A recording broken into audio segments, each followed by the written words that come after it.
With intermittent firing on along the line of control, BJP President Amit Shah, who was at the RS Pura sector earlier, has sent out a stern message to Pakistan saying India will retaliate strongly to Pakistan's proxy war. The BJP has also pointed fingers towards the Omar government. कि भारत सरकार के गृह मंत्री श्रीमान राजनाथ सिंह जी ने स्पष्ट कर दिया है कि गोलीबारी उस ओर से होगी, इस ओर से उसका कड़ा जवाब दिया जाएगा और जवाब मिलेगा। और गोलीबारी से असरग्रस्त जो लोग हैं उनके लिए भी सरकार बड़ी संवेदना से बहुत कम समय में कुछ न कुछ लंबे समय के लिए काम करना है, कुछ त्वरित काम करना है। दोनों कामों पर तुरंत ही कार्यवाही की जाएगी। Well, Omar Abdullah accused the BJP of playing politics on a ceasefire violation issue in the assembly, but he was disrupted by the opposition. एक तो जो तारिगामी साहब की तरफ से तजवीज़ पेश की गई, मैं चाहता हूं कि आप उस चीज़ को एक्सेप्ट करें।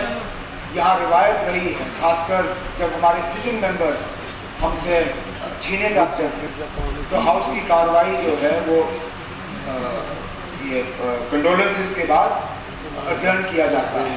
लेकिन उससे पहले अगर आपकी इजाज़त हो तो हाउस लगते ही हमारे एक मेंबर ने यहाँ पे शोर उठाया और ये तासुर देने की कोशिश की कि शेलिंग के बाद वहाँ पर उन लोगों को या तो बिल्कुल भुला दिया गया है या उनके साथ जो है नाइंसाफ़ी की गई है या गवर्नमेंट की तरफ से कोई कार्रवाई नहीं की।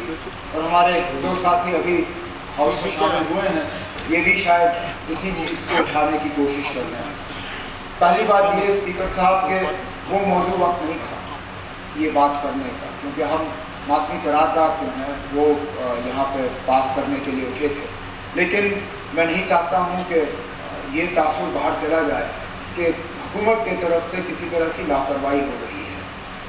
ये सही है कि शेलिंग हमारे हाथ में नहीं है, ये पार से किया जा रहा है। इसका क्या जवाब मरकज़ की तरफ से तय होगा वो मरकज़ को तय करना है। हमारी जिम्मेदारी बनती है कि इस शेलिंग से जो लोग अफेक्टेड हैं उनकी हम किस तरह से मदद करें। ये कहना कि हमारे तरफ से कुछ नहीं हुआ सरासर गलत है और ये शायद हकीकत से इसलिए छुपने की कोशिश कर रहे हैं क्योंकि अभी इलेक्शन आ रहे हैं और ये इस चीज़ को इलेक्शन का इशू बनाने की कोशिश कर रहे हैं। अगर हम कुछ नहीं कर रहे होते तो मेरे जो मिनिस्टर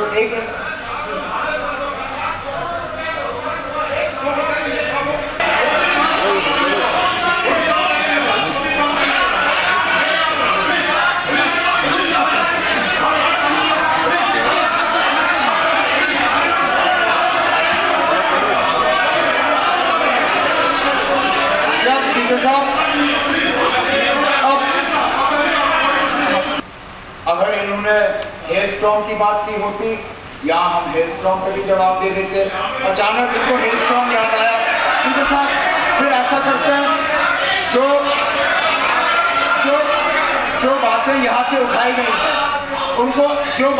से उठाई गई हैं उनको रिकॉर्ड से निकाल दीजिए, उनको रिकॉर्ड में मत रखिए। यहाँ सिर्फ और सिर्फ जो कंडोलेंसेस का रेजोल्यूशन है वो पास करा दीजिए। उसके बाद जब कल सेशन लगेगा या तो बॉर्डर की बातें आएंगी, हेलस्टॉर्म की बात आएगी, उस वक्त हुकूमत की तरफ से जो हमें जवाब देना होगा हम जवाब दे देंगे। The war of words not ending there, with the BJP President Amit Shah targeting the Jammu and Kashmir government even in Kathua, saying that it's time for the Abdullahs and the Muftis to go away from the state. मैंने जम्मू कश्मीर के मुख्यमंत्री श्रीमान ओमर अब्दुल्ला जी का बयान पढ़ा है। उन्होंने एक टॉन्ट लगाया है कि अच्छे दिन आ गए, गोलीबारी हो रही। मैं कहना चाहता हूं अब्दुल्ला साहब, गोलीबारी होगी तो भारतीय जनता पार्टी की सरकार और इसकी सेना जवाब जरूर देगी। मगर आपका फर्ज बनता था जो लोग गोलीबारी के कारण अंदर आए हैं स्कूलों में आसरा लिए हुए हैं, उनकी आप खबर अंतर पूछते न कि उनके जले पर नमक छिड़कते। मैं पूछना चाहता हूं अब्दुल्ला साहब से, आपकी सरकार है जम्मू कश्मीर में, उन नागरिकों को मिलने के लिए आपका कोई नुमाइंदा भी गया है क्या? आप गए हैं क्या? और नहीं गए हैं तो मैं पूछना चाहता हूं कि जम्मू कश्मीर की रियाया नहीं है क्या? आपके मन में सिर्फ घाटी में जम्मू कश्मीर के लोग बसते हैं? आप ऐसा मानते हैं कि बॉर्डर से जो लोग आए हैं उनके लिए आपका कोई दायित्व नहीं है? राजकीय कटाक्ष करना बंद कीजिए अब्दुल्ला साहब। आपको जो काम दिया गया है भले ही कुछ ही दिन उसके बाकी हो, मगर वो ठीक से करिए।